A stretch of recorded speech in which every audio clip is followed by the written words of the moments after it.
আচ্ছা, ঠিক আছে, সবকিছু ঠিক মতো দেখা যাচ্ছে। ওয়ালাইকুম আসসালাম আরজু। অলরাইট, সো তাহলে সবকিছু ঠিক মতো আসতেছে। তো লেটস সি যে এক্সাম প্র্যাকটিস কোয়েশ্চেন গুলোর মধ্যে কি কি জিজ্ঞাসা করলো আমাদেরকে। ওকে, তো এখন এইটা অ্যাকচুয়ালি জেন A2 ব্যাচের ওখানেও সলিউশন করানো হয়েছে। তো তাহলে পরে ওই ভিডিওটাও তোমাদেরকে আগে দিলে পরে আসলে ভালো হইতো, বাট তোমাদের নিজেদের আগে প্র্যাকটিস করা লাগবে আর কি। তো তোমরা নিজেরা এখন করছো, সাবমিট করছো, তো এখন আমরা দেখি। ওকে, সো কোয়েশ্চেন নাম্বার 1 কি বলতেছে? If a fixed mass of gas in a weather balloon moves to a new situation where the temperature is half. So তাহলে একটা বেলুন যার ম্যাস হলো ফিক্সড, এখন তার ইনিশিয়াল যে টেম্পারেচারটা ছিল, এখন তার টেম্পারেচারটা কি হয়ে যাবে? তার টেম্পারেচারটা হাফ হয়ে যাবে। ঠিক আছে, and the pressure is also half. So temperature half হইছে, প্রেসারও হাফ হইলো। তো এখন বলতেছে what would happen to the volume of the balloon. তো বেলুনের ভলিউমে কি চেঞ্জ আসবে এটা জিজ্ঞাসা করলো। সো ব্যাপারটা খেয়াল করো, PV is equal to n R T. তো এখন আর তো ফিক্সড, এন হলো fixed because number of moles fixed, যে গ্যাসের ম্যাস ফিক্সড আছে, তো তাহলে এটাও ফিক্স থাকবে। তো এখন প্রেসার হাফ হইতেছে, টেম্পারেচার হাফ হইতেছে, সো তাহলে ভলিউমটা কি থাকবে? In order to keep the left hand side and right hand side of the equation the same, তো তাহলে ভলিউমের কি থাকতে হবে? কনস্ট্যান্ট হবে না নাকি ফারান? জি জি ভাইয়া ভাইয়া। কনস্ট্যান্ট থাকতে হবে। তো তাহলে এখানে আমাদের ভলিউমটা শুড রিমেইন কনস্ট্যান্ট, সো তাহলে এ it would stay the same. তো এই জিনিসটা, সো কোশ্চেন নাম্বার 1 এর অ্যান্সার হবে the volume will remain the same. আর এমন ভাবেও বোঝা যায় যে টেম্পারেচার হাফ হয়েছে সাথে প্রেসার হাফ হয়েছে, মানে কি temperature is directly proportional two pressure. তো টেম্পারেচার আর প্রেসার ডিরেক্টলি প্রপোর্শনাল কখন হবে? যখন নাকি ভলিউম এন্ড ম্যাস হবে ফিক্সড। এটা কি ল? প্রেসার ল। যে আমরা গে-লুসাক্স ল পড়ছিলাম না, যে pressure is directly proportional to the temperature in kelvin when volume and mass আর কনস্ট্যান্ট। তো তাহলে এখানে the volume must remain the same in order for pressure to become half when temperature is half. So এটা গেল question number 1। Question number 2 তে কি বলতেছে? How much energy is needed to melt 100 gram of lead at 600 Kelvin? Specific latent heat of fusion of lead is 23 kilojoule per kg. So তাহলে melting point হলো 327 degree celsius. তো melting point 327 degree Celsius মানে তার degree Celsius থেকে কেলভিনে নিলে পরে কত আসে? 600 হয় না? So 600 kelvin is the melting temperature of lead। Okay, তো লেডের মেল্টিং টেম্পারেচার হলো 600 কেলভিন। তো এখন আমরা কি জানি? তুমি একটা সলিডকে হিট করতেছো, তার টেম্পারেচার বাড়তেছে বাড়তেছে বাড়তেছে, যখন নাকি সে কি করবে ফারহান? তার মেল্টিং পয়েন্ট রিচ করবে, তখন সে টেম্পারেচার ইনক্রিজ করা বন্ধ করে দিবে for a certain amount of time. কেন এটা হয়? তখন বা স্টেট হয় এই জন্যই। ভেরি গুড, তখন স্টেট চেঞ্জ করবে এর জন্য। সো তাহলে 600 কেলভিন এর টেম্পারেচারের ওখানে কি করবে? সরি, বা আমাদের মানে টেম্পারেচার কি এখানে লাগবে আমাদের? আমরা নরমাল ফর্মুলাতে করে ফেলতে পারি না? ওই তো ওই জিনিসটাই, যে এখানের মধ্যে আমাদের কাজটা কি এটা না, যে energy is equal two specific latent heat of fusion into হ্যাঁ ম্যাস। হ্যাঁ জি ভাইয়া। তো তাহলে এখানের মধ্যে আমাদেরকে জিজ্ঞাসা করছে কি এনার্জি কতটুকু লাগবে। So energy will be equal to what? 23 kilo joule. তো কিলো মানে কি 1000, সো 10 টু দি পাওয়ার 3। আর ম্যাস কত? 100 গ্রাম। তো গ্রাম থেকে কিসে নিতে হবে? Divide by 1000। কিলোগ্রামে নিতে হবে। তো 1000 আর এটা কাটাকাটি চলে যায়, ডিভাইডেড বাই 2300। 1000 মাল্টিপ্লাইড বাই 1000 কাটাকাটি চলে গেল। সো তাহলে কত আসবে? 2300 নাকি? 300। তো তাহলে the answer will be D। এরপরে কোয়েশ্চেন নাম্বার 3 তে কি বলতেছে দেখি। The molar mass of oxygen molecule is 16 গ্রাম। আচ্ছা, তো তাহলে একটা অক্সিজেন মলিকিউলের মোলার মাস হলো 16 গ্রাম। অ্যাজিউমিং ভাই এটা অক্সিজেন পারি। behaves as an ideal gas, what is the root mean square speed of oxygen molecules in a sample kept at 15 degree Celsius? তো এখন টেম্পারেচার যদি হয় 15 ডিগ্রি সেলসিয়াস, তো তাহলে এটাকে কি করতে হবে? প্রথমে টেম্পারেচারটাকে কেলভিনে নিতে হবে না? Temperature in kelvin equal to what? 288 ভাই। 288 কেলভিন। ওকে, সো এখন আমরা কি জানি? Half mass root mean square is equal to 3/2 KT, তাই তো? সো এখন এখানে ভাই। থেকে যদি আমরা সি টাকে সাবজেক্ট করি, সো তাহলে সি কত আসে?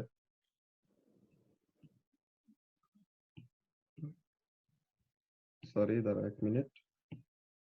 ওকে, সো তাহলে যেটা হ্যাঁ, করতেছি, তোমার ভয়েস কেটে কেটে আসতেছে, বুঝেছি, শুনতেছি না।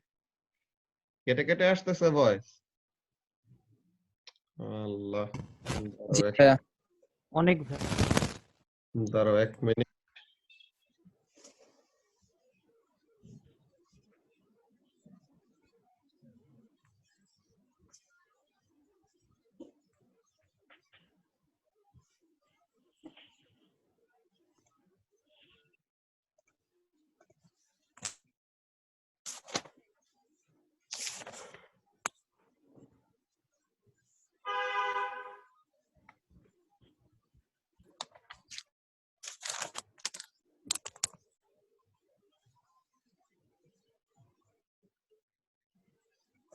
কি হলো? ফোনের হটস্পট অন করলাম, হটস্পটের ইয়ে তো আসতেছে না। ভাইয়া এখন সাউন্ড ক্লিয়ার শোনা যাইতেছে। তো এখন ওয়াইফাই এর ইয়েটা ঠিক হইছে, কিন্তু ফোনের এখানে তো হটস্পট এটা চালু করলাম, ওখানে তো কোনো ইয়ে দেখাইতেছে না।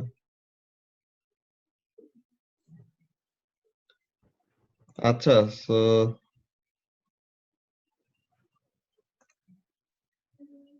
আসছে।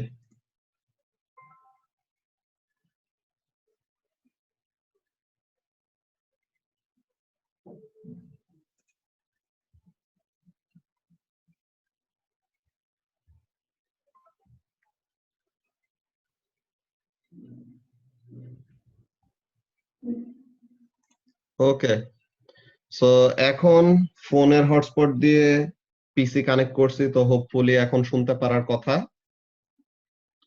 এরপরে প্রবলেম দিলে পরে বইলো, ঠিক আছে? জি ভাই, এখন শুনতেছি। এখন শোনা যায় ভালো। ঠিক আছে, সো তাহলে আমরা এখানের মধ্যে দেখি যেটা বলতেছিলাম। ফার্স্ট অফ অল বলতেছে একটা অক্সিজেন মলিকিউলের মোলার মাস হলো কত? 16 গ্রাম। তো এখন assuming oxygen behaves like an ideal gas, তো তাহলে পরে তার 15 ডিগ্রি সেলসিয়াসে রুট মিন স্কয়ার স্পিডের ভ্যালু কত হবে? ঠিক আছে, ওইটা জিজ্ঞাসা করলো। তো এখন আমরা এটা ক্যালকুলেশনটা নোটপ্যাডের মধ্যে করি, এটা ভালো হবে।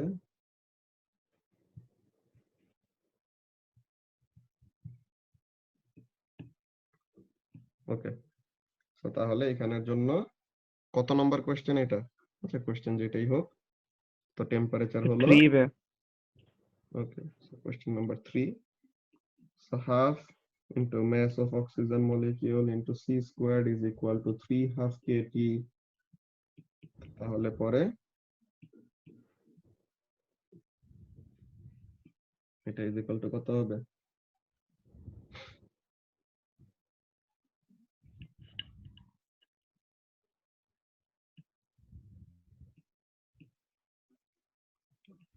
This will be equal to 3 kT divided by m। তো এখন এখানের মধ্যে k কত? 1.38 into 10 to the power minus 23, তাই না? জি ভাই। টেম্পারেচার হলো 288, আর অক্সিজেনের মাস কত দিছে? 16 গ্রাম।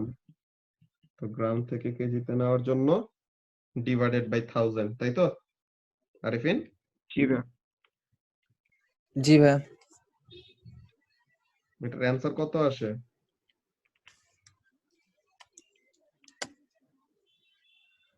ভাইয়া 9.49 into 10 to the power minus 12। আমার তো ও এখানে শিট, আসতেছে একটা ভুল করছি। ভাইয়া আমার তো এখানে 8.6 into 10 raised to 8.63। power minus 10. হ্যাঁ, সো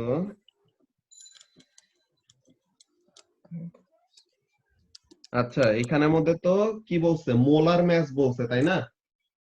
মোলার ম্যাস জি হলো ভাইয়া 16 গ্রাম। এখন এখানের মধ্যে আমাদের অ্যাকচুয়াল ম্যাস ওখানের মধ্যে নিতে হবে কত? 1 মোলে কতগুলো অক্সিজেন মলিকিউল থাকবে? Avogadro's constant of number. Avogadro constant number of molecules, তাই না? জি ফারহান, জি ভাইয়া তো জি তাহলে ভাইয়া অ্যাভোগাড্রো কনস্ট্যান্টের ভ্যালু কত? 6.02 into 10 raised to power minus 23. Minus না, এটা তো plus. Positive 23। Oh, sorry, positive 20. তাহলে পরে এখানে আমাদের অপশন গুলো কি কি দিছিল দাঁড়াও তো।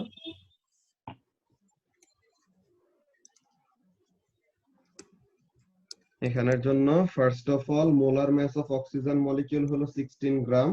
এখন বলতেছে assuming oxygen behaves as an ideal gas, what is the root mean square speed of oxygen molecules in a sample kept at 15 degree celsius. তো তাহলে এটার জন্য আমাদের রুট মিন স্কয়ার স্পিড এর ভ্যালুটা বের করতে বললো। তো অক্সিজেন মলিকিউলের জন্য এখানের মধ্যে আমাদের এই জিনিসটাই 3 into 1.38 into 10 to the power minus 23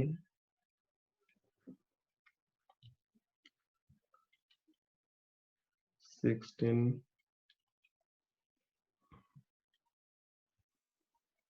6.02 into 10 to the power।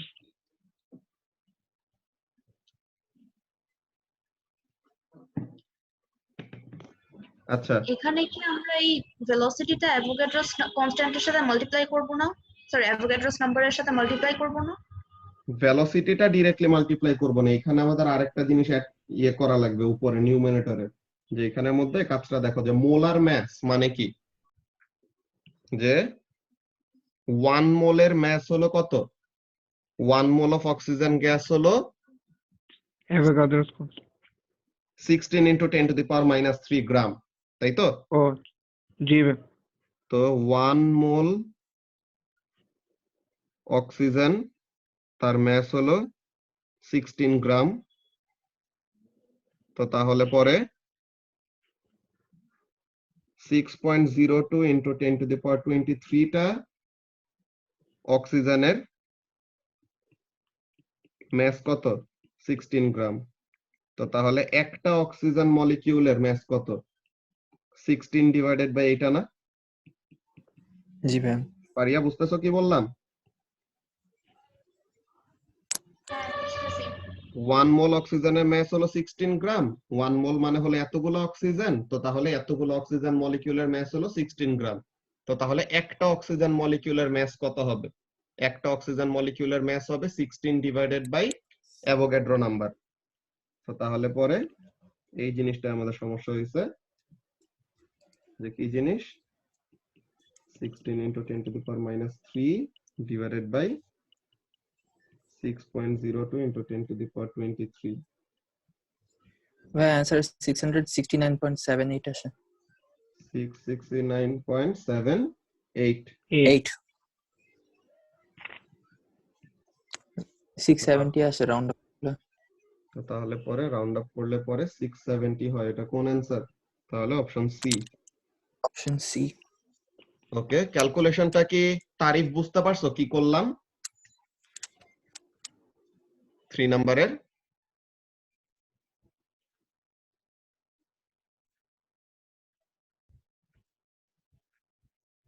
Arpita বুঝছো?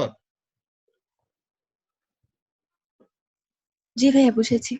ওকে, সো তাহলে এখানের মধ্যে ওই কাজটা আমাদের করা লাগতো ফার্স্ট, এটা ভুল হয়ে গেছে। ওখানে ম্যাসটা আসলে আমরা একটা অক্সিজেন মলিকিউলে নেই না, ফুল 1 মোল অক্সিজেনের টোটাল কত হয় ওইটা।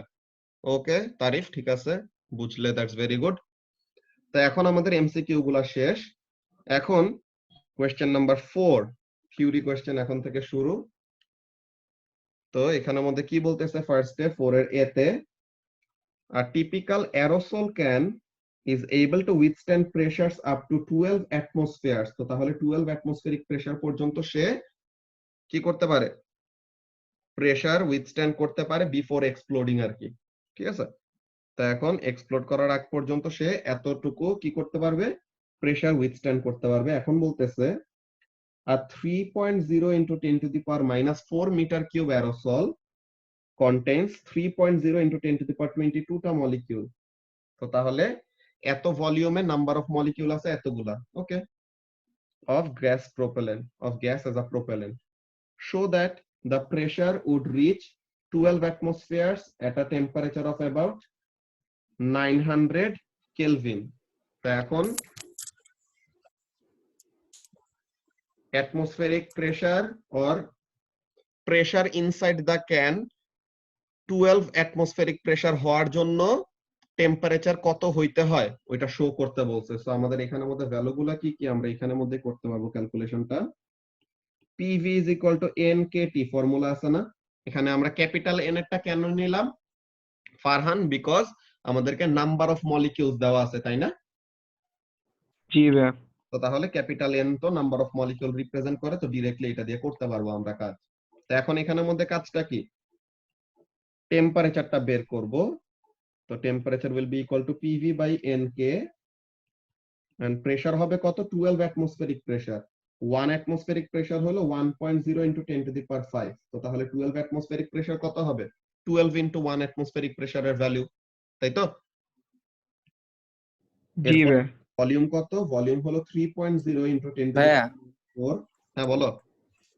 আমি এইখানটা করছি কি টেম্পারেচারটা 900 কেলভিন ধরছি, ধরে আবার হ্যাঁ জি দেখা ভাইয়া। প্রেসার বের যাচ্ছে করবে, একই কথা, pressure। ওইটা তো সমস্যা নাই, একই, ঠিক আছে। এরপরে যেকোনো একটা শো করলেই হবে ভাইয়া। হ্যাঁ যে কোনো একটা শো করলেই হবে, ওরা রিভার্স প্রুফ ওরকম অ্যালাউ করে, সমস্যা করে না। জি ভাইয়া। 0.38 into 10 to the power minus 23। সেটা করলে পরে আমরা দেখি যে প্রেসারের কি বলে টেম্পারেচারের ভ্যালুটা কত আসে, 12 into 1 into 10 to the power 5 into 3 into 10 to the power minus 4 divided by 3 into 10 to the power 22 to 1.38 into 10 to the power minus 23, 869.565, 869.565। So তাহলে টু সিগনিফিকেন্ট ফিগারে লিখলে পরে যে গিভেন ইনফরমেশন সহ আমাদের কত সিগনিফিকেন্ট ফিগারে, অর্পিতা টু সিগনিফিকেন্ট ফিগারে না? তো তাহলে এটাকে লিখবো কত, টু সিগনিফিকেন্ট ফিগারে লিখবো। So this will be 870 kelvin.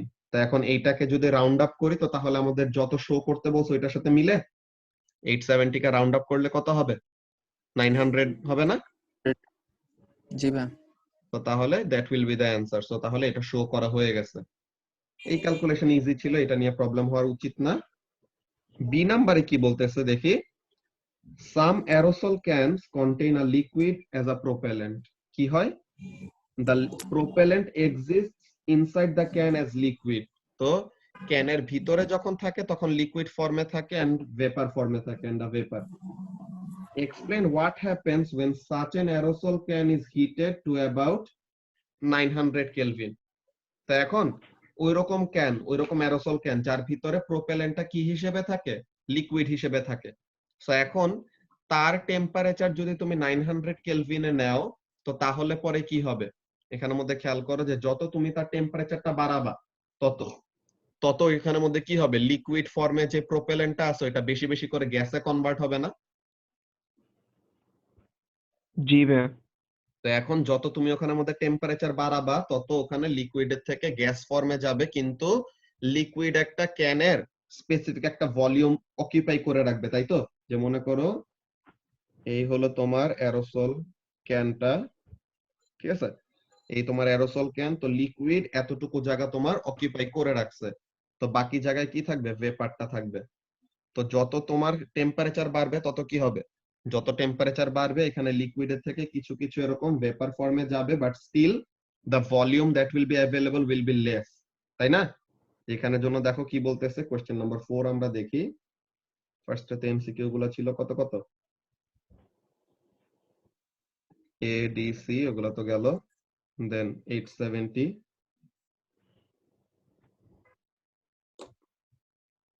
এখানে আমার ভলিউমটা কনস্ট্যান্ট থাকতেছে না। কোনটা? এই যে 4 নাম্বার এরোসোল ক্যান, হ্যাঁ হ্যাঁ, এখানের জন্য ভলিউম তো দেখো first of constant, all heat করলে পরে কি হবে, ওই তো volume of the pressure total বাড়বে। কন্টেইনার তো ফিক্সড, টোটাল কন্টেইনারের ভলিউম ফিক্সড। তো এখন এখানের মধ্যে কাজটা দেখো, প্রথমে হিট করলে পরে মলিকিউল গুলো এনার্জি গেইন করবে, তো atoms or molecules would escape from the liquid, তো তাহলে লিকুইডের থেকে ভেপারে কনভার্ট হবে, তাই তো? তো তাহলে তোমার দেখো ফার্স্টে ইনিশিয়ালি অবস্থা ছিল এমন, কেমন জিনিস, this is your container, same কন্টেইনারই পাশে আঁকি যে বিফোর এন্ড আফটার হিটিং সিচুয়েশনটা দেখানোর জন্য। ফার্স্টে তোমার লিকুইড আছে, এইটা এতটুকু পোর্শনে আছে গ্যাস, গ্যাসটাই তো মেইনলি আমাদের প্রেসার এক্সার্টের কাজটা করে, তাই না? Because they are in continuous random motion, তারা কন্টেইনারের সাথে যত কোলাইড করবে তত বেশি প্রেসার এক্সার্ট করবে, তাই তো? এটা হলো বিফোর হিটিং। এখন আফটার হিটিং কাহিনীটা কি হবে ওটা আমরা দেখব, যে এখানের জন্য খেয়াল করো যে যত হিট করব তত আমাদের লিকুইডের থেকে গ্যাসে কনভার্ট হবে বেশি বেশি বেশি করে, এরকম গ্যাসে কনভার্ট হলো। এখন এখানের মধ্যে কি হবে, আমাদের গ্যাস পার্টিকেলের অ্যামাউন্ট যত বাড়বে প্রেসার কি তত বাড়বে নাকি কমবে? নাম্বার অফ গ্যাস মলিকিউল যত ইনক্রিজ বাড়বে ভাইয়া। করবে, বাড়বে। তো তাহলে প্রেসার তত বাড়তেছে। এন্ড এখানের মধ্যে আমাদের ব্যাপারটা কি হইতেছে, ব্যাপারটা হইতেছে এরকম যে তোমার আগের যে ক্যানটা ছিল পুরাটাই কি ছিল, গ্যাসিয়াস ফর্মে, তাই তো? পুরোটাই গ্যাসিয়াস ফর্মে ছিল। সো তাহলে gas was the only one occupying the whole volume of the container, তাই তো? সো তাহলে এখানে কি available space or available volume for the gas এই জায়গায় কি বেশি না? যখন নাকি গ্যাস প্রোপেলেন্ট হিসেবে ইউজ করতেছে তখন ওখানে কি available volume for the gas to occupy is larger. তো ভলিউম যত বেশি হবে প্রেসার তত কি হবে ফারিয়া, কম হবে নাকি বেশি হবে?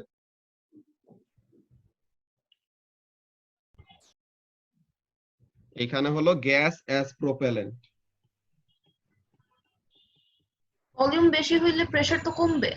প্রেসার কম। সো তাহলে গ্যাসকে যখন প্রোপেলেন্ট হিসেবে ইউজ করছি তখন কন্টেইনারের ফুল ভলিউমটা গ্যাস একাই পাচ্ছিল অকিউপাই করার জন্য। সো তাহলে এই সময় প্রেসারটা রিলেটিভলি কম। কার সাথে রিলেট করলে? লিকুইড যা প্রোপেলেন্ট যখন ইউজ করতেছি, ঠিক আছে, তখন এখানে ভেপার বাড়তেছে ঠিকই, কিন্তু লিকুইড তো একটা সার্টেন ভলিউম খেয়ে দিচ্ছে, এই ভলিউমটা তো গ্যাস পাচ্ছে না যেটা সে আগে পাইতেছিল। সো তাহলে এখানে কি ভলিউমটা ছোট না? তো অ্যাভেলেবল ভলিউম কম, সো তাহলে গ্যাস পার্টিকেল গুলা কন্টেইনারের সাথে কলিশন কি করবে, আরো বেশি বেশি করবে। তো যত বেশি কলিশন হবে তত বেশি কি প্রেসার এক্সার্ট করবে। প্রেসার বাড়বে।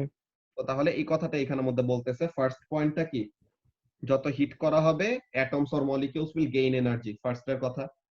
তো এনার্জি গেইন করলে কি হবে, atoms or molecules will escape from the liquid. তো তাহলে কি হবে, ভেপার ফর্মে কন্টেন্ট বাড়তে থাকবে। সো তাহলে the amount of gas in the can would increase. So wow, পেন্সিলের চার্জ চলে যাচ্ছে। আচ্ছা, সো তাহলে এটা গেল। এরপরে কি জিনিস, এরপরে বলতেছে দেখো পয়েন্টটা, এরপরের পয়েন্ট বলতেছে কি, প্রেসার উড ইনক্রিজ দুইটা রিজনে। কি কি reason?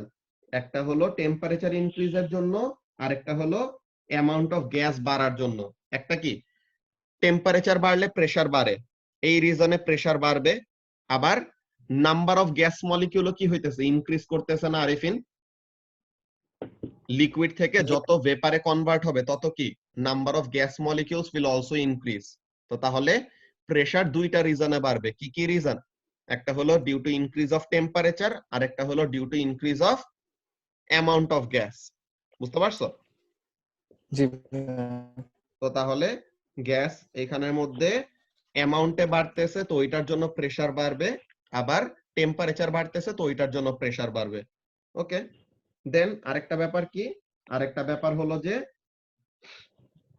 For the same temperature, যে 900 কেলভিন টেম্পারেচার রিচ করলো, কোন কন্টেইনারে আমাদের প্রেসার বেশি হবে? গ্যাস এজ আ প্রোপেলেন্টের কন্টেইনার, এইখানেও 900 কেলভিন, এখানেও 900 কেলভিন, কোনটায় প্রেসার বেশি হবে?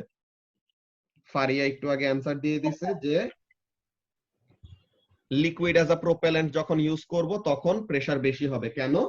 বিকজ এখানে কি অ্যাভেলেবল ভলিউমটা কম, তাই না? সো তাহলে বলতেছে the pressure would increase more for the same temperature increase because টেম্পারেচারের জন্য প্রেসার বাড়তেছে, অ্যামাউন্ট অফ গ্যাস বাড়ার জন্য প্রেসার বাড়তেছে। সো তাহলে eventually the can would explode before reaching 900 kelvin। বুঝতে পারছো সবাই এক্সপ্লেনেশনটা কি কি বলা হয়েছে? জি ভাই। কারো কি কোনো কনফিউশন আছে? মুস্তাকিম বুঝতে পারছো? জি ভাই, বুঝতে পারছি। বুঝতে পারছি ভাই। ওকে, তো তাহলে ওইটা আমাদের অনেকগুলা পয়েন্টের মধ্যে একটা পয়েন্ট, বুঝছো রাফিদ, যে 900 কেলভিন রিচ করার আগে যে এক্সপ্লোড করবে এটা না বললেও প্রবলেম নাই, বাট এটা বুঝতে হবে যে লিকুইড অ্যাজ আ প্রোপেলেন্ট যখন ইউজ করতেছি ওই সময় হিট করলে প্রেসারের ইনক্রিজটা বেশি হবে দেন গ্যাস অ্যাজ আ প্রোপেলেন্ট। বুঝতে পারছো রাফিদ? ওকে, সো তাহলে এই ব্যাপারটা গেল, দ্যাটস ভেরি গুড। তো এখন এরপরে দেখি কোশ্চেন নাম্বার 5। কোশ্চেন নাম্বার 5 এ কি বলতেছে? when your wow biology when your diaphragm contracts কি হয়? the pressure in the chest cavity is lowered below atmospheric pressure and air is forced into your lungs। কি হয় যখন নাকি আমাদের, এটার প্রোনাউন্সিয়েশন কি? ডায়াফ্রাগাম নাকি কি বলে, নাকি ডায়াফ্রাম? Diaphragm. আচ্ছা, It's diaphragm. ওকে, সো তাহলে যখন নাকি ডায়াফ্রাম কন্ট্রাক্ট করবে তখন কি হয়? বডির ভিতরে যে লাংসের ভিতরের প্রেসার অ্যাটমসফেরিক প্রেসারের থেকে কম হয়ে যায়। তো আমরা কি জানি, এয়ার অর এনি ফ্লুইড কোন জায়গা থেকে কোন জায়গায় ফ্লো করে? হায়ার প্রেসার রিজিয়ন থেকে লোয়ার প্রেসার রিজিয়নে ফ্লো করবে না? সো তাহলে বডির বাইরে হলো হায়ার প্রেসার, লাংসের ভিতরে হলো লোয়ার প্রেসার। তো বডির বাইরে থেকে লাংসের ভিতরে কি আসে? এয়ার ঢুকে, যে আমরা তখন ইনহেল করি বেসিক্যালি। যে আমরা এরকম ইনহেল করলে তখন আমাদের নোজ দিয়ে দেন উইন্ড পাইপ দিয়ে কি করবে? লাংসের ওখানে এয়ার ঢুকবে এরকম। তো এখন বলতেছে এ নাম্বারে the diaphragm contracts and the lung capacity increases by 20%। বলতেছে যে ডায়াফ্রাম কন্ট্রাক্ট করলে এন্ড দ্য লাং ক্যাপাসিটি কি করে? 20% ইনক্রিজ করে। মানে কি? এর মধ্যে বলতেছে step 2 assumptions you need to make to calculate the new pressure in the lungs if the initial pressure is known। যে তুমি ইনিশিয়াল প্রেসার জানো, ঠিক আছে, ইনিশিয়াল প্রেসার জানো, তো এখন তোমার ফাইনাল প্রেসার বের করার জন্য কি কি অ্যাজিউম করতে হবে?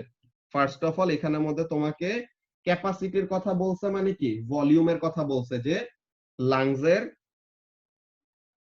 আগে এয়ার হোল্ড করার ক্যাপাসিটি যতটুকু ছিল before contraction and after contraction, you know the volume. Before and after contraction of the diaphragm you know the volume। so তাহলে তুমি V1 V2 জানো and initial pressure জানো। so in order to find the final pressure P2, তো তাহলে তোমার কোন formula use করা লাগবে? P1 V1 is equal to P2 V2 use করা লাগবে না রাফিদ? কি ইউজ করা লাগবে? P1 V1 is equal to P2 V2। এখন এই ফর্মুলাটা কোন ল? বয়েলস ল না?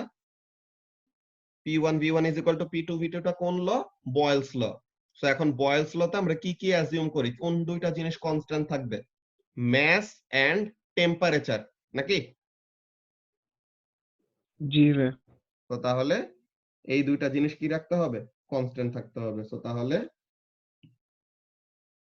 Temperature in the lungs remain the same, no change in mass of gas, or আরেকটা জিনিস এখানের মধ্যে তারা দিছে, এই তিনটার মধ্যে যে কোনো দুইটা দিবে আর কি। একটা হলো অ্যাজিউম করবো যে air behaves as ideal gas. So তাহলে টেম্পারেচার আর ম্যাস কনস্ট্যান্ট থাকবে, এই দুটা জিনিস আমরা অ্যাজিউম করব। ওকে, তো এটা গেল ফার্স্টে 5 এর এ নাম্বার। বলে এত হাজার দুনিয়ার জিনিস কোশ্চেন করে, সব জানা কোশ্চেনের মধ্যে। তো এখন এখানের মধ্যে B1 এ কি বলতেছে? B1 এ বলতেছে the volume of air inhaled in a typical breath is 2.5 into 10 to the power minus 4 meter cube। আচ্ছা, তো তাহলে এত ভলিউম অফ এয়ার আমরা ইনহেল করি, and an adult takes about 25 breaths per minute। So 1 মিনিটে 25 বার কি করে? ব্রেথ করে। Show that the mass of air taken into the lungs each second is about 1 into 10 to the power minus 4 kg। আচ্ছা, তো তাহলে প্রতি 1 সেকেন্ডে এত কেজি এয়ার ইনহেল করে, এটা শো করতে বললো। তো এখন 1 মিনিটে 25 বার ব্রিথ করে, তো তাহলে 1 সেকেন্ডে কয়বার ব্রিথ করবো এটা আমরা বের করতে পারবো না? তো এখন এখানের মধ্যে আমাদেরকে ডেনসিটি দিয়ে দিছে, ডেনসিটি অফ এয়ার হলো 1.2 KG per metre cube. So let's see আমরা এটা ক্যালকুলেশনটা করি। এটা নোটপ্যাডে করতে হবে। এটা কোশ্চেন নাম্বার কত? 5B1।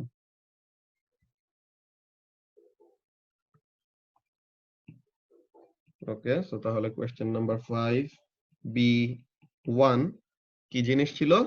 ফার্স্ট অফ অল তোমার 25 breaths in 1 minute।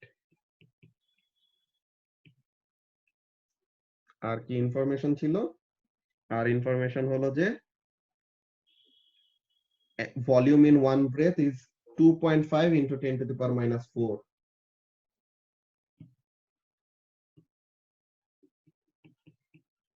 Volume of air in 1 breath is 2.5 into 10 to the power minus 4, তাই না?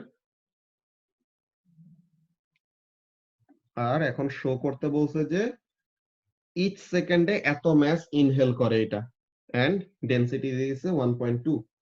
সো ডেনসিটি হলো 1.2। তো এই ক্যালকুলেশন একদম ইজি। ডেনসিটি অফ এয়ার হলো কত? 1.2 KG per metre cube. So let's see. First of all সেকেন্ডে নিতে হবে এটাকে, যে 1 মিনিটে 25 বার ব্রিথ ইন করে আর 25 বার ইনহেল করে। সো তাহলে 1 সেকেন্ডে কয়বার? 25/60 নাকি? জি ভাইয়া। 1 সেকেন্ডে এতবার ব্রিথ ইন করে। এখন 1 সেকেন্ডে এতবার ব্রিথ করে, এন্ড ভলিউম ইন 1 ব্রেথ কত?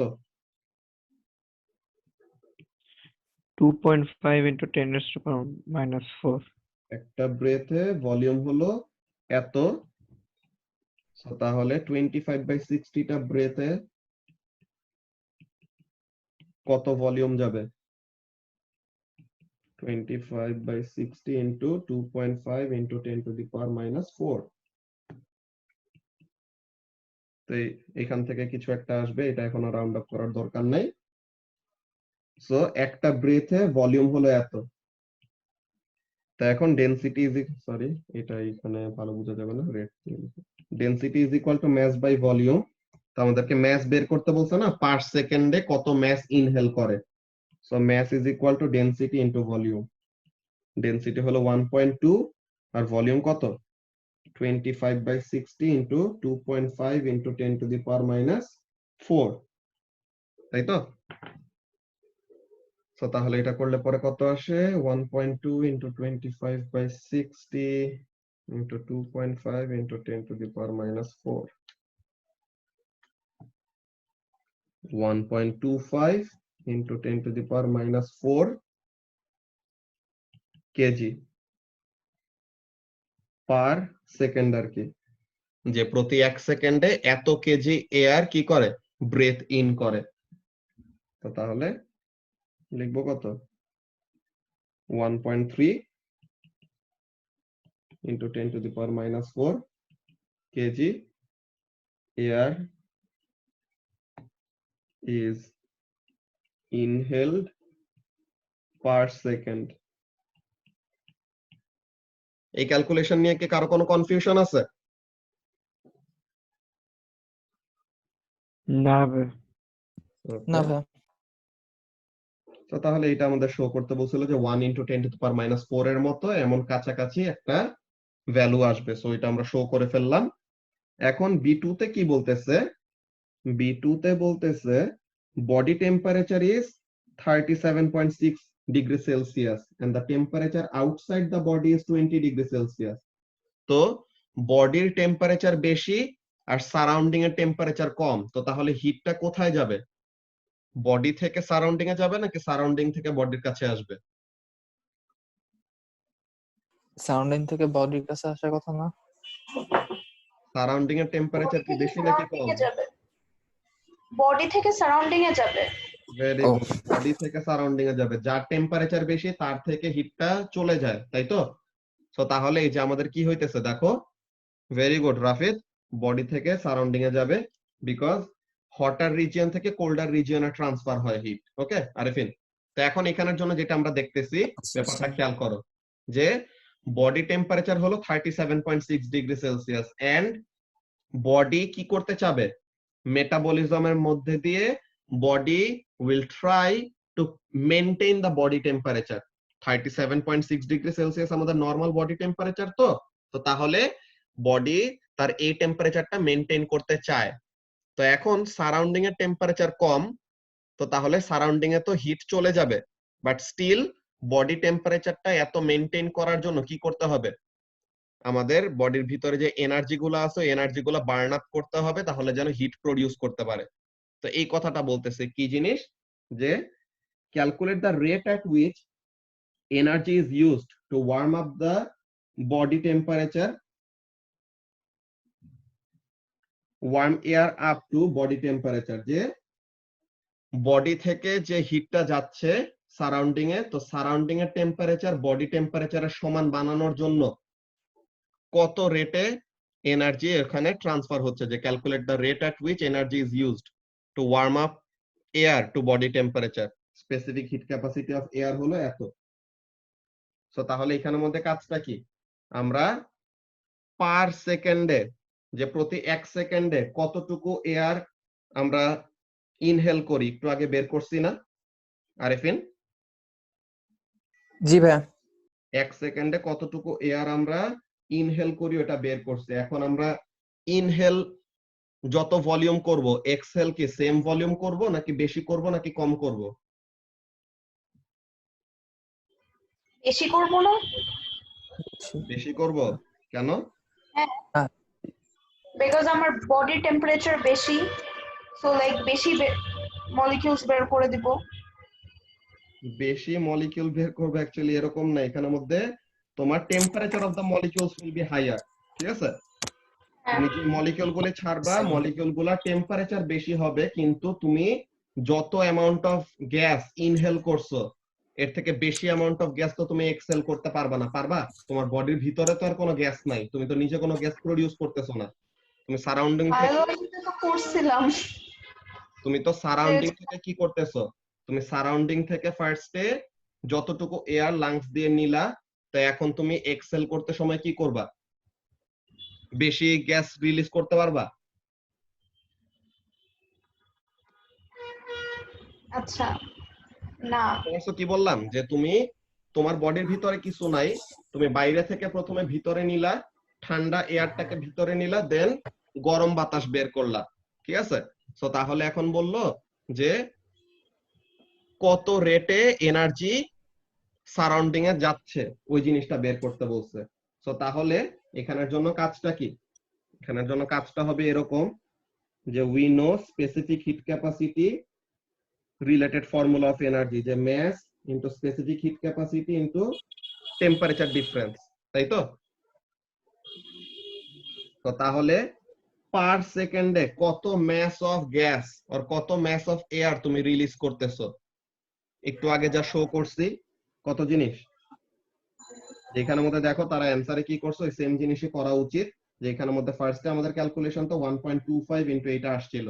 এখন দেখো তোমার এই ম্যাস, যে ম্যাসটা বের করছো এটা কি? 1.25 into 10 to the power minus 4 kilogram of mass is inhaled in per second, যে প্রতি 1 সেকেন্ডে এত mass of gas তুমি ইনহেল করো, তো তাহলে পার সেকেন্ডে তোমার এত mass of gas রিলিজও করতে হবে, আর না হলে পরে তো তুমি বেশি ইনহেল করলে আস্তে আস্তে ফুলে যাবা, বেশি এক্সহেল করলে পরে তো তোমার তখন কি হবে, তোমার বডির প্রেসার অ্যাটমসফেরিক প্রেসার থেকে কম হয়ে যাবে, দেন তোমাকে চ্যাপ্টা বানায় ফেলবে। তো the amount of gas taken in and taken out must be equal always, ঠিক আছে পারিয়া? তো এখন তাহলে এর জন্য কাজটা কি করব, rate at which energy is being released, so তাহলে এটা কি mc del theta, তো এখন এখানের মধ্যে mass হলো এত, c কত দিছিল 1000 না এয়ার এর জন্য, হ্যাঁ 1000 joule per kg per kelvin, আর টেম্পারেচার ডিফারেন্স কত, সরি কই গেলাম গা, এই যে, আর টেম্পারেচার ডিফারেন্সটা কত 37.6 দিছে ওরা, হ্যাঁ 37.6 আর 20, সো তাহলে টেম্পারেচার ডিফারেন্স হলো 17.6, সো এটা করলে পরে দেখো তো কত আসে,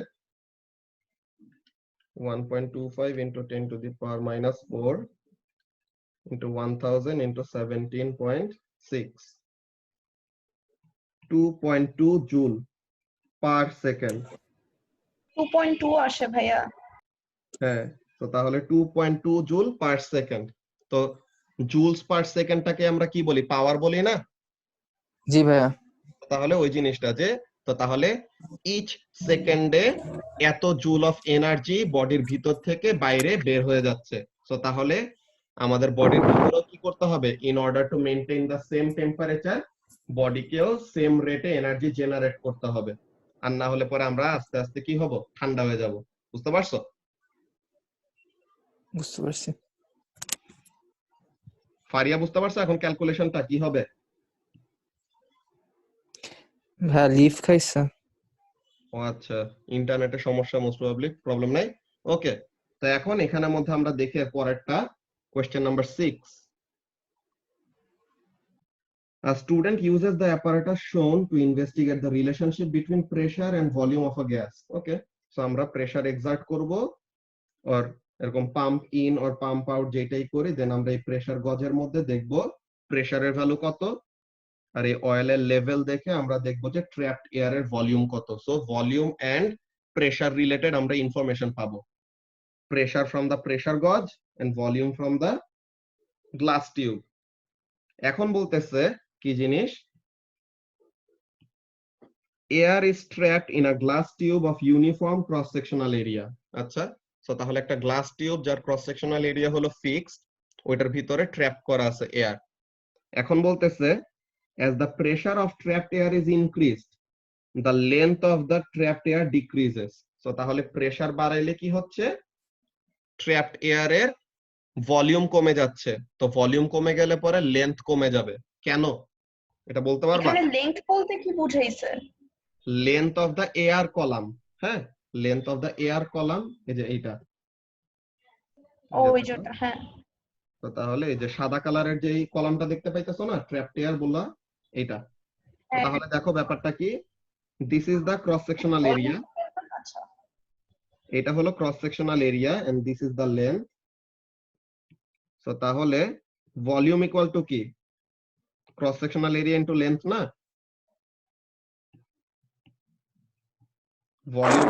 volume of any figure is cross sectional area into length. এখন বলছে যে ক্রস সেকশনাল এরিয়াটা হলো ইউনিফর্ম, তাই তো, ক্রস সেকশনাল এরিয়া হলো ইউনিফর্ম, সো তাহলে volume will B directly proportional two what, length.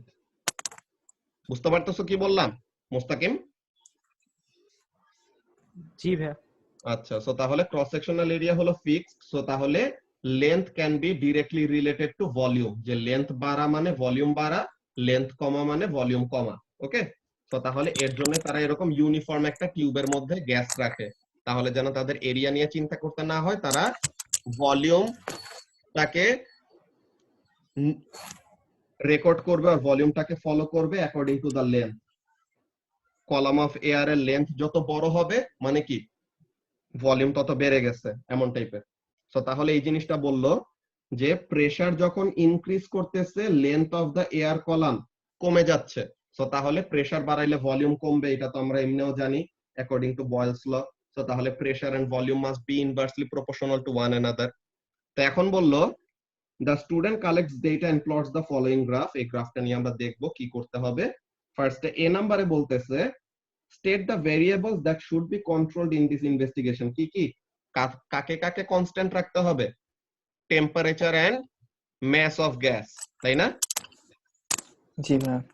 So temperature and mass must be constant in order for pressure and volume to be inversely proportional to one another।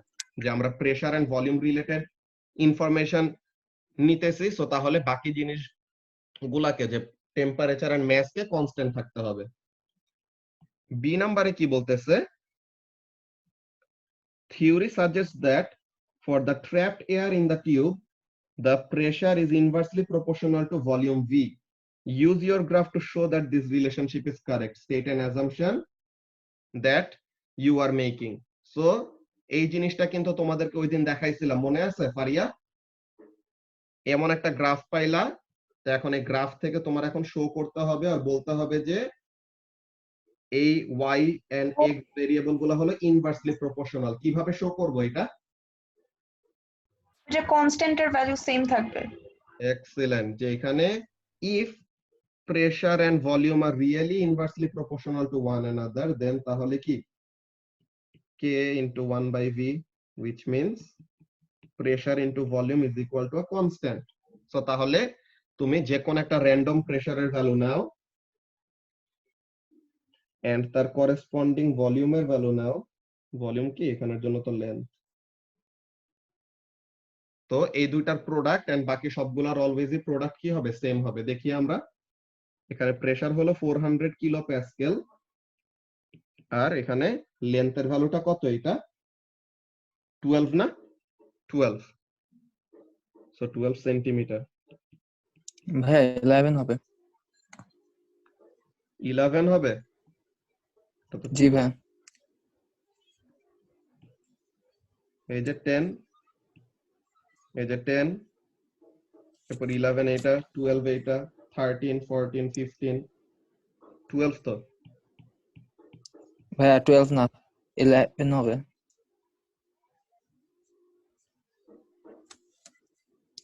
Point 5 করে আগাইতেছে। ও আচ্ছা sorry, এখানে তো ওটা 20 না, এটা তো ইয়ে। তো দুই ডিভিশনে এটা 11 হবে। Thank you. সো এটা হবে 11। এটা হলো 0.5 করে আগাইতেছে আর কি। সো এক ডিভিশন গেলে পরে 10.5, আরেক ডিভিশন গেলে পরে আরো 0.5, সো 11। Thank you. সো এটা করলে পরে কত হয় দেখি। So 400 into 10 to the power 3 into 11 into 10 to the power minus 2। Okay, so তাহলে 44,000 আসলো। So this is the value of the product of pressure and the length. এখন আমরা যে কোনো আরেকটা র্যান্ডম প্রেসার আর লেন্থের ভ্যালু নেই, লাইক দিস ওয়ান 200 এর জন্য নেই।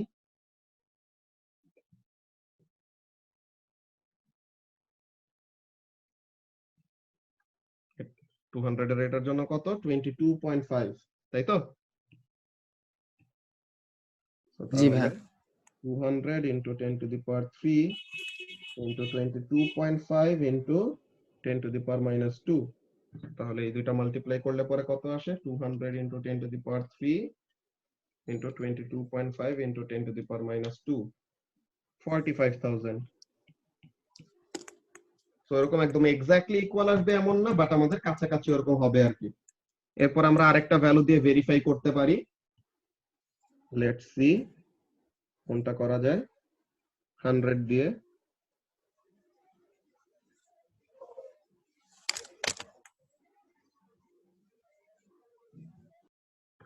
এটা কত আসে? এটা হলো 44.5। তো তাহলে 100 into 10 to the power 3 into 44.5 into 10 to the power minus 2। তো তাহলে পরে এটা কত আসবে? 44500। তো তাহলে every time we are multiplying the pressure with the length আমাদের ভ্যালুগুলা কি আসতেছে, কাছাকাছি আসতেছে, তাই তো? সো তাহলে this will imply that the variables that are plotted on the x-axis and y-axis are inversely proportional to one another. বুঝতে পারতেছো কি বললাম? জি ভাইয়া। ওরা অ্যান্সারের মধ্যে কি বলছে দেখি, যে ফার্স্ট এটার জন্য তো টেম্পারেচার এন্ড মাস ফিক্স থাকবে, ওটা তো গেল। দেন বি নাম্বারে কি বলছে, idea that volume occupied by trapped air is directly proportional to length. আচ্ছা, এই অ্যাজাম্পশনের কথাটা বলতে বলছিল, এটা আমরা আগেই বলছি যে volume is equal to cross sectional area into length. So যেহেতু ক্রস সেকশনাল এরিয়া কনস্ট্যান্ট, মোস্তাকিমকে একটু আগে বলছিলাম যে যেহেতু cross sectional area constant, so তাহলে volume can be considered to be directly proportional to the length of air in the tube. So তাহলে এটা যদি হয় তো তাহলে pressure into length must be equal to a constant. So at least two pairs of value. তো আমরা তিনটা value দিয়ে করছি যে 4500 প্লাস মাইনাস 100 এরকম আমাদের ভ্যালু আসছে। 4500 ওরা কিলো প্যাসকেলে রাখছে, আমরা প্যাসকেলে নিছিলাম। তো এখন এখানের জন্য আমাদের ভ্যালুগুলা কি আসছে, সবগুলাই মিলছে। সো তাহলে আমরা শো করে ফেললাম কি, দা ভেরিয়েবলস যে pressure and length of the air column, তারা দুজন কি Farhan inversely proportional to one another, তাই না? জি ভাইয়া। তো তাহলে এটা গেল আমাদের কোশ্চেন নাম্বার 6 এর বি। তো এটা আগে আমাদের দেখানো হয়েছিল যে অ্যাকচুয়ালি দুইটা ভেরিয়েবলকে ইনভার্সলি প্রপোর্শনাল কিভাবে শো করে। তো এখন সি নাম্বারে কি বলতেছে, on the day that the investigation was carried out, the temperature in the lab was 20 degrees Celsius. তো তাহলে যেই দিন এক্সপেরিমেন্টটা করা হয়েছে ওই দিন টেম্পারেচার ছিল কত, 20 ডিগ্রি সেলসিয়াস। এখন বলল calculate the number of air molecules trapped in the tube যদি ক্রস সেকশনাল এরিয়ার ভ্যালু হয় এত। তো ক্রস সেকশনাল এরিয়ার ভ্যালু জানি, তো যে কোন ভাইয়া একটা বি এর স্টেটমেন্টটা কি লিখবো? বি এর স্টেটমেন্টটা যে proof লিখবা যে করছে।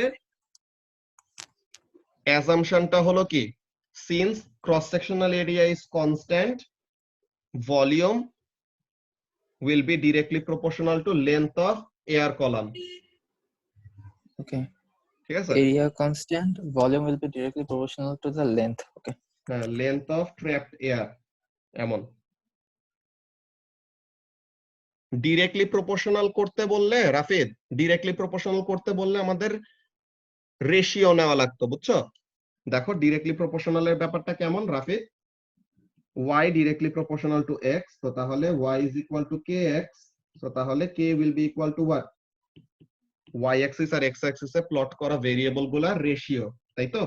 তো তাহলে তখন রেশিও নিতাম, আর ইনভার্সলি প্রপোর্শনালের সময় প্রোডাক্ট নিছি। বুঝতে পারছো যে কনস্ট্যান্ট বের করার জন্য যেই কাজ করা লাগবে বেসিক্যালি। ওকে, তো তাহলে যেটা বলতেছিলাম যে এখানের জন্য ক্রস সেকশনাল এরিয়া আমাদেরকে দিয়ে দিছে, টেম্পারেচার দিছে 20 degree Celsius which must be converted to Kelvin which will be 293 Kelvin। আচ্ছা, এখন যে কোন একটা পেয়ার অফ প্রেসার আর লেন্থের ভ্যালু নেই, আমরা তো নিচে এখানের মধ্যে এখানে থেকে এটা নিয়ে নেই 44,000। সো তাহলে PV is equal to NKT, তো তাহলে N এর ভ্যালু বের করতে হবে, তো PV ডিভাইডেড বাই KT। তো প্রেসার ইনটু লেন্থ হলো 44,000 আর এরিয়া আমাদেরকে দিয়ে দিছে কত, 7.5 into 10 to the power minus 5,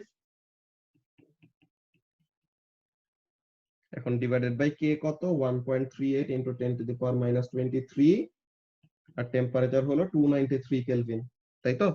so তাহলে এখানের জন্য দেখো তো নাম্বার অফ মলিকিউলস এর ভ্যালু কত আসে, 44,000 into 7.5 into 10 to the power minus 5 divided by 1.38 into 10 to the power minus 23 into 293, 8.16 into 10 to the power 20, এটা আসে না?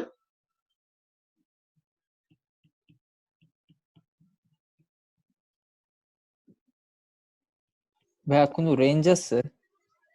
রেঞ্জ এখানে থাকবে, গ্রাফ থেকে রিডিং নিতেছি তো, তো তুমি যেই পয়েন্টের এরকম রিডিং নেবে ওখানের জন্য রেঞ্জ অ্যালাউ করবে, যে এখানের জন্য আমার 8.35 into 10 to the power 20 আসে। ওই তো ওখানের মধ্যে ওইটা ডিপেন্ড করে যে তুমি কোন কোঅর্ডিনেটটা নিতেছো, বুঝছো? সো এটার উপর আমাদের ডিপেন্ডেন্সি থাকবে, সো তাহলে এটা নিয়ে সমস্যা নাই। তুমি যদি এইটা নাও, এই যে 45,000 এর এইটা নাও, তো তাহলে পরে এটার জন্য তোমার আবার বড় আসবে ভ্যালু। তো এরকম গ্রাফ থেকে রিডিং নিতে সময় অলওয়েজ রেঞ্জ অ্যালাউ করবে। মেইন মার্ক স্কিমের মধ্যে ওরকম অ্যালাউ করা দেখবা, এগুলো তো কোশ্চেন পেপারের কোশ্চেন, সো ওখানের মধ্যে দেখবা যে এরকম অ্যালাউ করা আছে, বুঝছো? আচ্ছা ভাই। ওকে, এখন ডি নাম্বারে কি বলতেছে, state how the graph would change. এটার অ্যান্সারটা মুস্তাকিম বলবা। ফার্স্টে 1 number D1, the air molecules in the tube were replaced by the same number of molecules of hydrogen gas. যে নাম্বার অফ মলিকিউল আমরা সেম রাখছি, জাস্ট গ্যাসের টাইপ বদলাইলাম, তো তাহলে কি আমাদের গ্রাফের এখানে মধ্যে কোনো চেঞ্জ আসবে? না ভাইয়া। এখানে কোনো চেঞ্জ আসবে না, because pressure same, volume same, temperature same. তো তাহলে নাম্বার অফ মলিকিউলও যদি চেঞ্জ না করি, টাইপ অফ গ্যাসের উপরে কোনো কিছু ডিপেন্ড করে না। ওকে, তো তাহলে এখানের জন্য নো চেঞ্জ। আর the temperature of the lab was much higher, তো টেম্পারেচার যদি বাড়াই দেই তো তাহলে কি হবে? both pressure and volume will increase, তাই তো? তো তাহলে টেম্পারেচার যদি বাড়াই দেই, টেম্পারেচার বেশি কিন্তু কনস্ট্যান্ট, সো তাহলে কি pressure will be inversely proportional to volume, কিন্তু the values of pressure and volume will be higher। যে রুম টেম্পারেচারে থাকতে সময় যতটুকু প্রেসার এন্ড ভলিউম ছিল, টেম্পারেচার বাড়াই দিলে প্রেসার এন্ড ভলিউমের ভ্যালুগুলো বাড়বে, but they will still remain what? Inversely proportional to each other. Arpita বুঝতে পারছো কি বললাম? জি ভাইয়া। ওকে, সো তাহলে এই জিনিসটা এখানের মধ্যে তারা বলতেছে, দেখো ফার্স্টে হলো নো চেঞ্জ, আর 2 নাম্বারের জন্য সিমিলার কার্ভ, যে কার্ভের pattern same, that means pressure and volume will be inversely proportional, just will be shifted higher. তো এই জিনিসটা ওকে। জুমের আজকে জানি কি হয়েছে বুঝলাম না, জুমে মাঝে মাঝে এখন, একটু আগের ব্যাচেও যখন ক্লাস নিয়েছি তখন একবারও কাটে নাই 40 মিনিটের টাইম লিমিটে। তোমাদেরও এখন 1 আওয়ার হয়ে গেছে, এখনো কাটে নাই। আচ্ছা, তো তাহলে এখন কোয়েশ্চেন নাম্বার 7 দেখি কি বলতেছে। A student wants to determine the specific heat capacity of aluminium. Okay. He heats a block of aluminium by supplying electrical energy to the heater that is inserted into the block as shown. এটা তো আমরা এক্সপেরিমেন্টটাও দেখছিলাম যে কিভাবে একটা সলিডের জন্য specific heat capacity বের করা যায়। এখন বলতেছে draw the electrical circuit he would use. Electrical সার্কিটটা কি হবে? এখানে আমাদের পাওয়ার সাপ্লাইটা থাকবে, this will be the power supply, here will be an ammeter to measure the current, here will be a class কতক্ষণ? হ্যাঁ, ক্লাসে যে আমাদের এই সবগুলা কোশ্চেন শেষ করলে এটার পরে আরেকটা আছে কোশ্চেন, ঠিক আছে? সো এটা হবে আমাদের সার্কিট, পাওয়ার সাপ্লাই দিলাম, অ্যামিটার দিয়ে কারেন্ট বের করব, ভোল্টমিটার দিয়ে ভোল্টেজ বের করব। এখন কি বলছে, সে একটা প্ল্যান লিখছে। He writes the following plan, কি measure the temperature of the block at the start. ফার্স্টে টেম্পারেচার বের করবে, দ্যাটস ভেরি গুড, T1 বের করলো। Turn on the electric current, okay, সে হিটার অন করছে। Determine the energy flowing for a certain time, turn off the current and measure the temperature. This will give the specific heat capacity if I divide the total energy divided by the mass and the temperature rise.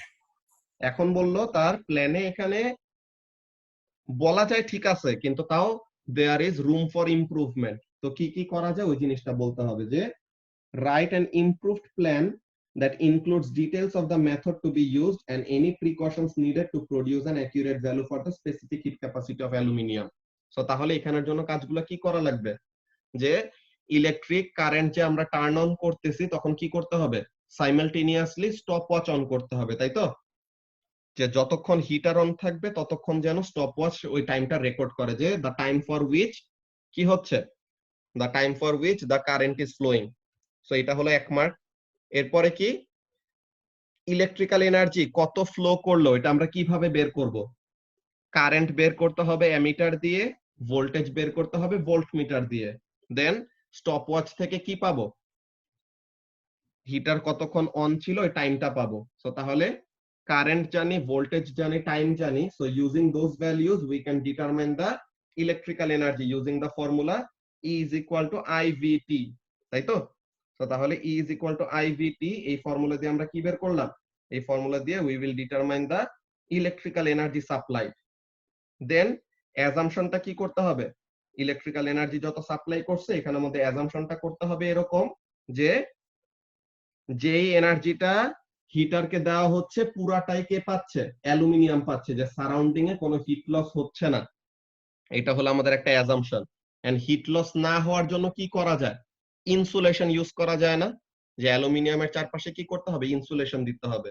দেন টেম্পারেচারের যে reading নিব কিসের থেকে, থার্মোমিটারের থেকে, কি করতে হবে, আমাদের টেম্পারেচারের রিডিংটা আই লেভেলে টেম্পারেচারের রিডিংটা নিতে হবে, তাহলে যেন কি না হয়, কোনো প্যারালেক্স এরর না হয়।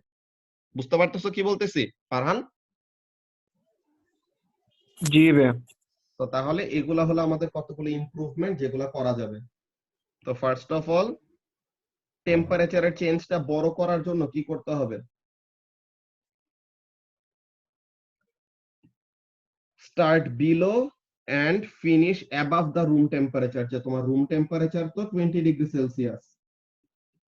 সো এখন আমরা একটা কথা বলছিলাম মনে আছে, যে তুমি যত ভালো ইনসুলেশনই দাও না কেন, হ্যাঁ, তুমি যত ভালো ইনসুলেশন ইউজ করো না কেন, +- 10 degree Celsius of the room temperature যদি তুমি এক্সিড করো, তো তাহলে কি হবে, সারাউন্ডিং এ হিট লস হবেই হবে।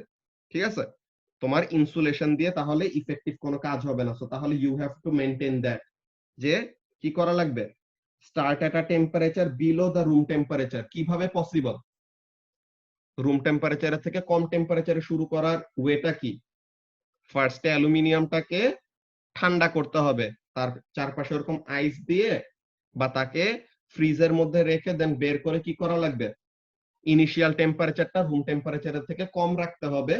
দেন এন্ড করব কততে, স্টার্ট করব মনে করো 15 ডিগ্রি সেলসিয়াসে, এন্ড করব 25 ডিগ্রি সেলসিয়াসে। তো তাহলে কি আমরা রুম টেম্পারেচারের +- 5 এর রেঞ্জের মধ্যে কি রাখছি, টেম্পারেচারের চেঞ্জটা রাখছি। এটা হলো একটা জিনিস। এখানে অনেকগুলা পয়েন্ট আছে, এই পয়েন্টগুলোর মধ্যে যে কোনো 6টা। তো আমরা আরো কি কি বলছি, measure the PD and current, তো এইটা 1 মার্ক অলরেডি পাইছি।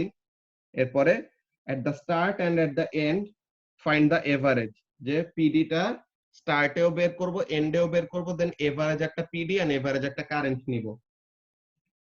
Switch off the current and measure the highest temperature reach, ওই যে বলছিলাম না যে আমরা হিটার অন করে রাখছি কিন্তু তখনই ম্যাটেরিয়ালটা পুরোপুরি তার ম্যাক্সিমাম টেম্পারেচার রিচ করে না। সো তাহলে হিটার অফ করে দেওয়ার পরে আমরা থার্মোমিটারের দিকে তাকায় থাকবো এন্ড কোন টেম্পারেচারটা নিব, ম্যাক্সিমাম টেম্পারেচারটা নিব।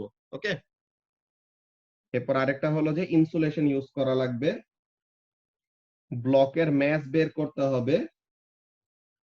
এরপরে যেটা বলছিলাম আমাদের এক্সপেরিমেন্টের মধ্যে, হোলের ভিতরে যদি আমরা অয়েল ইউজ করি তো তাহলে ভালো কন্ট্যাক্ট ক্রিয়েট হবে হিটারের সাথে এন্ড থার্মোমিটারের সাথে, যে অ্যালুমিনিয়াম ব্লকের কন্ট্যাক্ট ওইটা সুন্দর মতো ক্রিয়েট হবে আর কি যদি অয়েল ইউজ করি।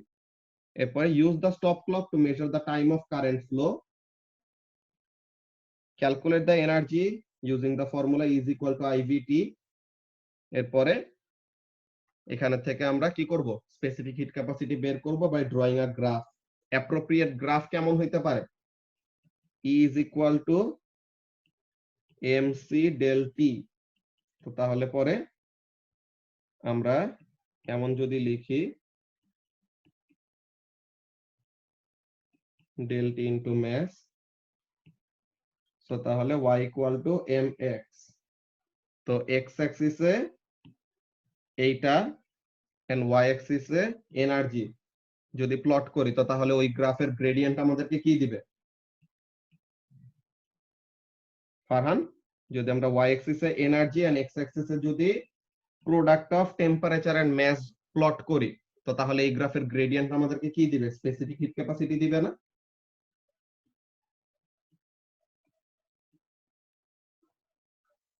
আচ্ছা, ফারহান নাই। আরিফিন বুঝতে পারতেছো কি বললাম?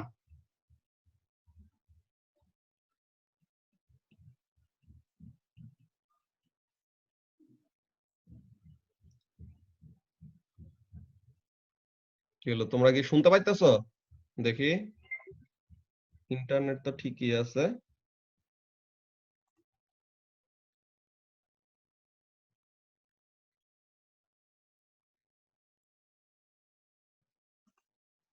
ইন্টারনেটের সমস্যা নাকি? আচ্ছা, সো আবার ব্যাক করছে, আরিফিনের মনে হয় ইন্টারনেটে প্রবলেম দিছিল। আচ্ছা, সো তাহলে যে জিনিসটা বললাম যে এই গ্রাফের গ্রেডিয়েন্ট আমাদেরকে কি দিবে? স্পেসিফিক হিট ক্যাপাসিটি দিবে। তো তাহলে এখানে থেকে আমরা স্পেসিফিক হিট ক্যাপাসিটি বের করব। ওকে, তো এইটা গেল আমাদের question number 7।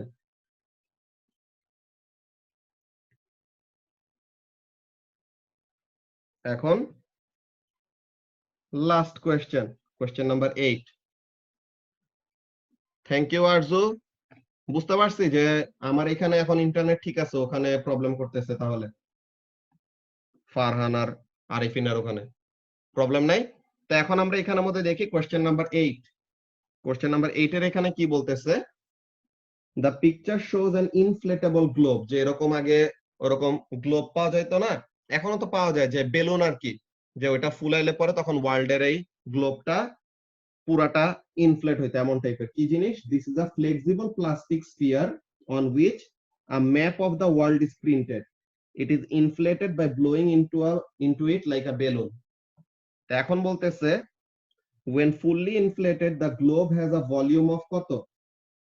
6.55 into 10 to the power minus 2 meter cube.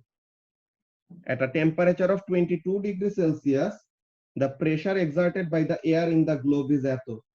আচ্ছা, সো তাহলে টেম্পারেচার, ভলিউম, প্রেসার সব দিয়ে দিল। এখন বললো এ নাম্বারে, on average there is এত molecules in each breath of air we take in. Show that the number of breaths needed to fully inflate the globe is about 140. তো তাহলে এখানের জন্য আমরা কাজটা কি করব, ফার্স্টে দেখি। তো ফার্স্ট অফ অল মুস্তাকিম, খেয়াল করো যে এখানের মধ্যে আমাদের কি কি ইনফরমেশন দাও। We know the volume, we know the pressure, we know the temperature. তো এখন PV is equal to n k T, এই ফর্মুলা দিয়ে আমরা এন এর ভ্যালু বের করতে পারবো না? জি ভাইয়া। তো তাহলে এখানে থেকে আমরা এন এর ভ্যালু বের করব, যে টোটাল কত মলিকিউল অফ এয়ার ওই বেলুনের ভিতরে প্রেজেন্ট থাকবে। So n will be equal to PV by KT. So pressure হলো 1.05 into 10 to the power 5, volume is 6.55 into 10 to the power minus 2 divided by 1.38 into 10 to the power minus 23, আর টেম্পারেচারটা কত? 22 plus 273, যে always we will have to convert it into what? Kelvin. তো তাহলে এখানের জন্য কত আসে? 1.05 into 10 to the power 5, 6.55 into 10 to the power minus 2 divided by 1.38 into 10 to the power minus 23 into 22 plus 273. So আসে হলো 1.689 into 10 to the power 24. So total gas molecule কয়টা থাকবে মোস্তাকিম? এতগুলা গ্যাস মলিকিউল থাকবে। ওকে, তো টোটাল গ্যাস মলিকিউল থাকবে এতগুলা। তো এখন বলছে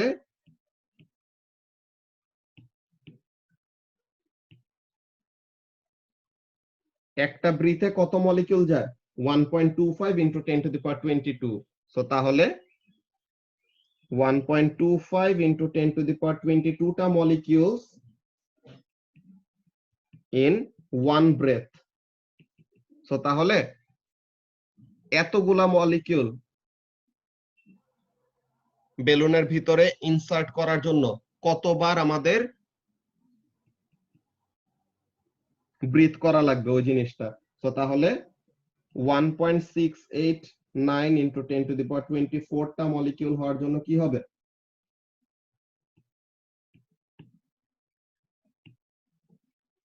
1 divided by 1.25 into 10 to the power 22 multiplied by 1.689 into 10 to the power 24.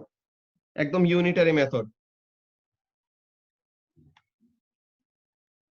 So 1 divided by 1.25 into 10 to the power 22 into answer. So 135. Thank you, Rafid. So কত 135 blows. So এতবার আমাদের blow করা লাগবে in order to fully inflate the globe. So this is approximately equal to what? 135 is approximately equal to 140 যেটা show করতে বলছে। কবির বুঝতে পারছো? জি ভাইয়া। ওকে। তো এখন বি নাম্বারে কি বলে দেখি? The fully inflated globe is left outside.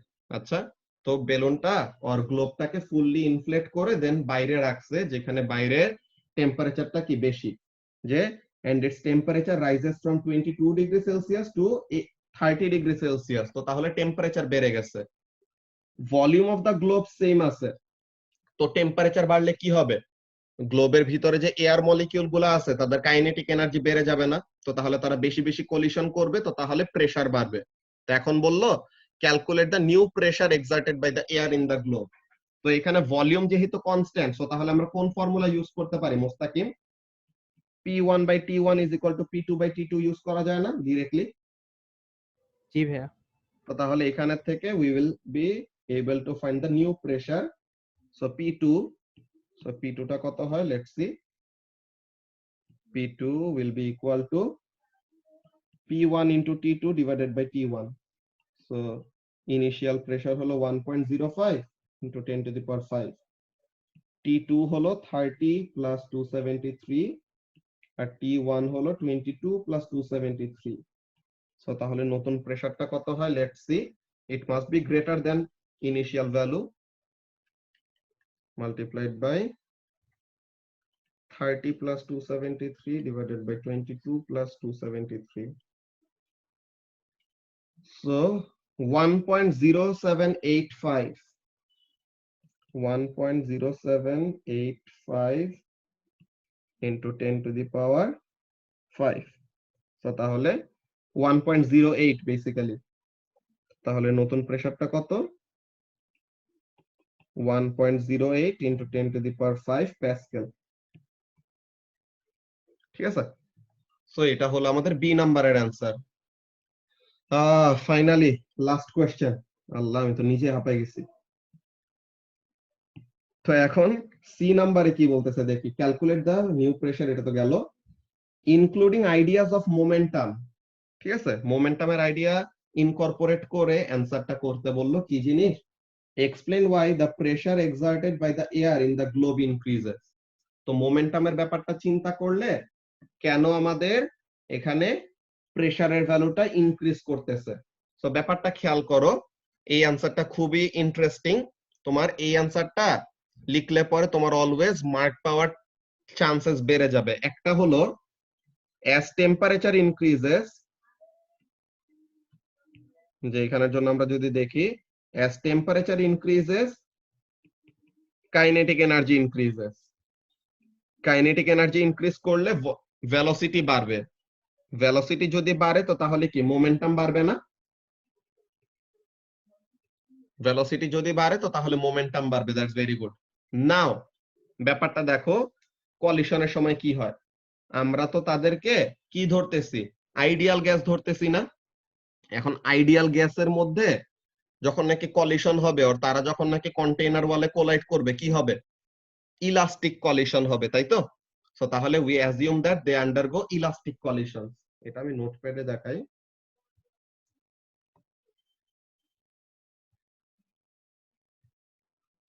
Okay, so তাহলে এখানের মধ্যে কাজটা কি? কলিশন গুলো কি হয়? Let's see. তো এখন এখানের মধ্যে টেম্পারেচার বাড়লে কাইনেটিক এনার্জি বাড়বে, কাইনেটিক এনার্জি বাড়লে পরে ভেলোসিটি বাড়বে, ভেলোসিটি বাড়লে এমভির যে প্রোডাক্ট দ্যাট ইজ মোমেন্টাম, এটা বাড়বে। এখন দেখো, this is your container.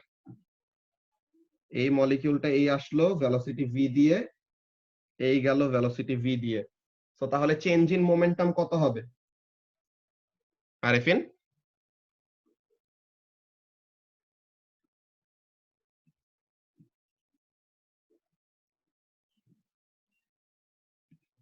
Arifin কি শুনতে পাইতেছো কি বলতেছি?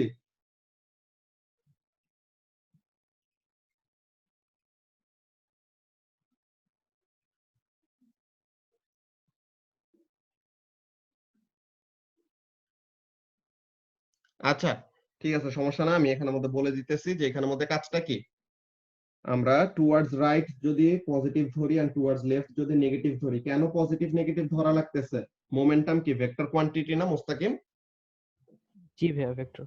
তো তাহলে এখানের মধ্যে কাজটা কি, যে টুয়ার্ডস রাইট যখন যাবে তো তখন ইনিশিয়াল মোমেন্টাম হলো পজিটিভ আর ফাইনাল মোমেন্টাম হলো নেগেটিভ।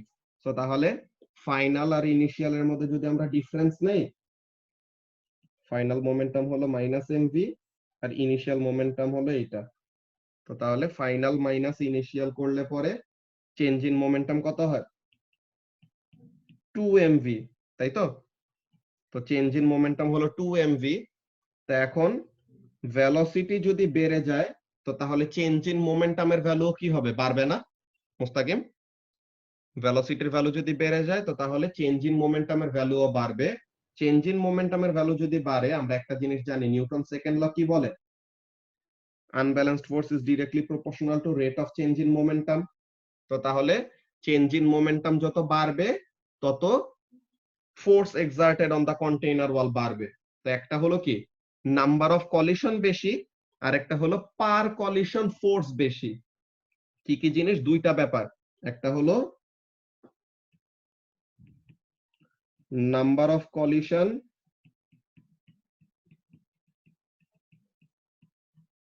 ইনক্রিজেস, আর একটা হলো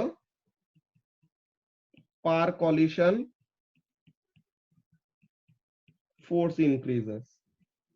সো এইটার জন্য মাঝে মাঝে তোমরা মার্ক স্কিমের এমন অ্যান্সার পাবা যে কি লিখে, as temperature increases the number of collisions become higher and harder। তো তাহলে কি নাম্বার অফ কলিশন বেড়ে যায় এন্ড প্রতিটা কলিশন আরো আগের থেকে জোরে হয়, ঠিক আছে? সো এইগুলার জন্য কি হবে? the pressure will increase। যে এখানের জন্য অ্যান্সারে কি বলছে আমরা দেখি, যে first of all average kinetic energy of molecules is greater, যে টেম্পারেচার বাড়লে কাইনেটিক এনার্জি বাড়বে। তো এটা হলো প্রথম কথা। তো এখন এটা বাড়লে কি হবে?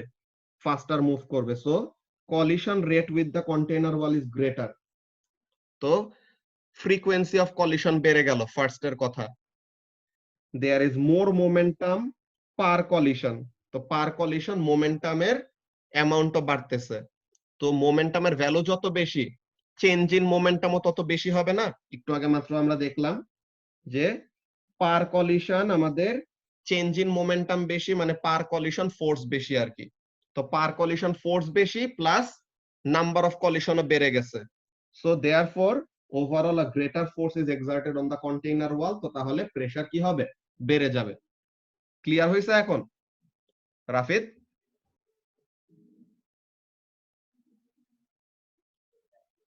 তারিফ বুঝতে পারছো কি বলছি?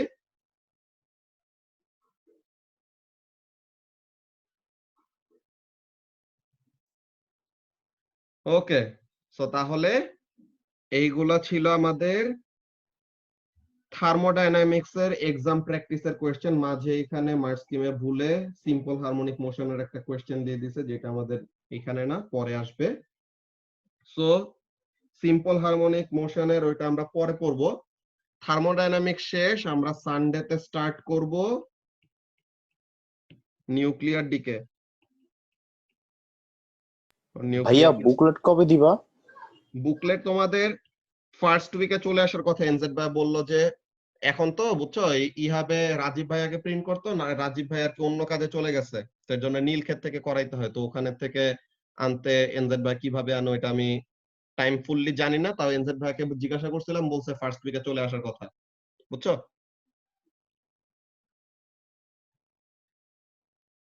আর সাথে ইউনিট 5 এরটাও জানুয়ারির ওইরকম সময় পেয়ে যাওয়া উচিত।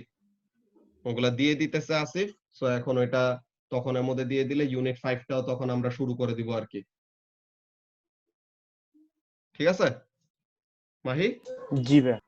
ওকে, তো তাহলে কালকে আমাদের তো 5টা থেকে 7টা একটা ক্লাস আছে পার্টিকেল ফিজিক্সের check point and exam practice question গুলা নিয়ে ডিসকাস করার জন্য, তাই না? 5টা থেকে 7টা আমরা এই পার্টিকেল ফিজিক্সের চেক পয়েন্ট এন্ড এক্সাম প্র্যাকটিসের কোশ্চেন গুলো নিয়ে ডিসকাস করব। ঠিক আছে? তো তাহলে কালকে হ্যাঁ একটা কোশ্চেন ছিল। হ্যাঁ বলো। আরে থার্মোডাইনামিক্স নাকি কিসের জানি না, একটা মানে ও লেভেলস একটা কোশ্চেন মাথায় আসছিল। এটা হচ্ছে মানে আমরা জানি না যে মানে 0 কেলভিন নেওয়া পসিবল না। 0 কেলভিন না পসিবল না এমন না, আমরা 0 কেলভিনে অ্যাকচুয়ালি নিতে পারা যায়, বুঝছো? একবারে 0 নেওয়া যায় ভাইয়া? 1000 অফ 0 কেলভিন পর্যন্ত নিতে পারছে। এই যে ওটা আমাদের তো আমরা ল্যাবরেটরিতে নিই না? হ্যাঁ হ্যাঁ ওটা তো আমরা ল্যাবরেটরিতে মানে আর্টিফিশিয়ালি নিই, হ্যাঁ ন্যাচারালি তো পসিবল আর্টিফিশিয়ালি না। নেই, ওরকম টেম্পারেচার কমায় কমায় অন্য করে নেয় না, ওটা অপোজিট ডিরেকশনে ওরকম বিম কোলাইড করে কতগুলা কাহিনী করে এরকম নেয়। যে সার্নে যে আমাদের টেম্পারেচার কত রাখে 1.9 কেলভিন। জি ভাইয়া। 1.9 কেলভিন একদম অলমোস্ট অ্যাবসলিউট জিরোর কাছে। হুম। ঠিক আছে? তো এই ভাইয়া। টেম্পারেচার একদম ওখানের মধ্যে অলমোস্ট অলওয়েজ মেইনটেইন করে ডিউরিং এক্সপেরিমেন্ট, বুঝছো? জি ভাইয়া। আচ্ছা তাহলে ভাইয়া মানে মানে আমরা টেম্পারেচার তো পাই যখন কোনো কিছুর একটা ভাইব্রেশন থাকে না, কোনো মলিকিউল বা কোনো কিছুর যখন ভাইব্রেশন থাকে। হ্যাঁ কিন্তু স্পেসে ভ্যাকিউমে মনে করো এরকম একটা পয়েন্টে যেখানে মানে কোনো স্টার মানে কোনো হেভেনলি বডিজ থেকে এত দূরে যেখানে কোনো হিট যাচ্ছে না, তো ওইখানে মানে এমটি ভ্যাকিউমের টেম্পারেচার কি হবে? ওখানে 0 কেলভিন হওয়া উচিত না থিওরিটিক্যালি? এখানে আমাদের ওইটা যত দূরেই ওরকম যাক, বুঝছো, যত দূরেই ওরকম যাক যে ওখানের মধ্যে আমাদের একটু হলেও এনার্জি থাকে। যে আমরা ইয়েতে কি বলে ইউনিট 2 তে একটা ফর্মুলা পড়ছিলাম, intensity is equal two power per unit area, মনে আছে এটা? জি জি ভাইয়া মনে আছে। তো এখন আমাদের স্টার সে হলো একটা পয়েন্ট অবজেক্ট মনে করো। তো সে একটা স্ফেরিক্যাল এরকম একটা অবজেক্ট, সে কি করে সব ডিরেকশনে এরকম এনার্জিটা রেডিয়েট করে না? জি ভাইয়া। সব ডিরেকশন এনার্জিটা এরকম রেডিয়েট করে। সো তাহলে এরকম স্ফেরিক্যালি এনার্জিটা এমন ছড়ায় যাচ্ছে, সব জায়গায় এরকম স্ফেরিক্যালি এনার্জিটা ছড়ায় যাচ্ছে। সো তাহলে এখানের জন্য তোমার ডিসটেন্স যত বাড়বে, এখন একটা স্ফিয়ারের এরিয়ার ফর্মুলা কি 4 পাই আর স্কয়ার না? জি ভাইয়া। তো এখন তোমার ইন্টেন্সিটি তাহলে কি হবে, স্টারটা যে পাওয়ার রিলিজ করতেছে আর যেই এনার্জি রিলিজ করতেছে ডিভাইডেড বাই 4 পাই আর square or 4 pi D square যেটাই বলো। তো তাহলে 4 পাই ডি স্কয়ার। তো এখন যতই তুমি দূরে যাও না কেন এটা অ্যাকচুয়ালি কি করবে, ইনভার্সলি প্রপোর্শনাল, তো যে ইনভার্স স্কয়ার রিলেশনশিপ, যতই তুমি দূরে যাও এটা কিন্তু কখনো ওখানের মধ্যে জিরো হবে না। একটা হেভেনলি বডি থেকে যতই তুমি দূরে যাও না কেন ইভেন্চুয়ালি অল্প না অল্প ওখানের মধ্যে হিট এনার্জি থাকবেই। ঠিক আছে? আর আমরা যেটা বলি আরেকটা জিনিস শুনে রাখো, এটা ব্যাপারটা হলো এরকম যে আমরা অ্যাবসোলিউট জিরোর কথা বলি না, যে যেখানে আমাদের ভাইব্রেশনটা বন্ধ হয়ে যাবে, কিন্তু এটা কিন্তু জি ভাই। মলিকিউলার লেভেলে। ঠিক আছে? ইলেকট্রন লেভেলে অর কোয়ান্টাম লেভেলে কিন্তু ওখানেও কি হইতে থাকবে, ভাইব্রেশন চলতে থাকবে। বুঝতে পারছো? যে ওখানে জি ভাই। আমাদের থিওরিটিক্যাল হলো আমাদের অ্যাবসোলিউট জিরো টেম্পারেচার হলো ওইটা যে মলিকিউলার লেভেলে মলিকিউলের ভাইব্রেশন বন্ধ হবে, কিন্তু মলিকিউলের ভিতরেও তো জিনিসপাতি আছে, যে ইলেকট্রন যে স্পিন করে, ইলেকট্রনের স্পিন কিন্তু তখনও চলতে থাকে। বুঝছো? জি ভাইয়া। তো এরকম। আচ্ছা আচ্ছা।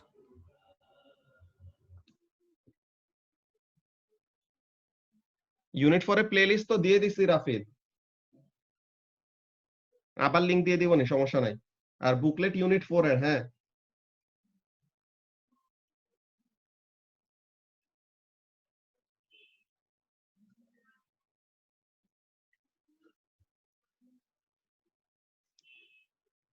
হ্যাঁ ওগুলা দেখে এখন তো ক্যাচ আপ করা লাগবে।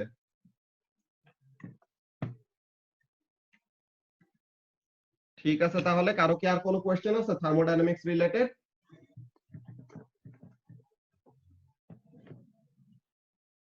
কারো যদি কোনো কোয়েশ্চেন না থাকে দেন তাহলে আমরা ক্লাস এইখানের মধ্যে শেষ করব আর কি। ওকে ওকে দেন, আল্লাহ হাফেজ। কালকে তাহলে 5টা বাজে ক্লাস। আল্লাহ হাফেজ ভাইয়া। আল্লাহ হাফেজ।